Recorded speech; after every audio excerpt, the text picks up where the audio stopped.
How to add or remove alarm shortcut to control center in iPhone 16e.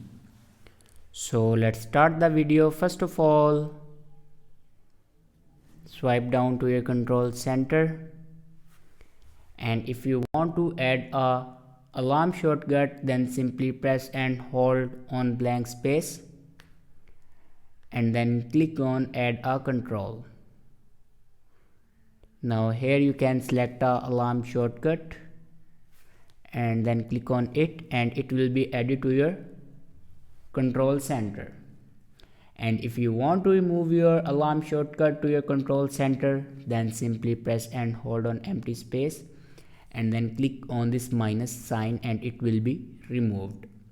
So this is the way to add or remove alarm shortcut in iPhone 16e.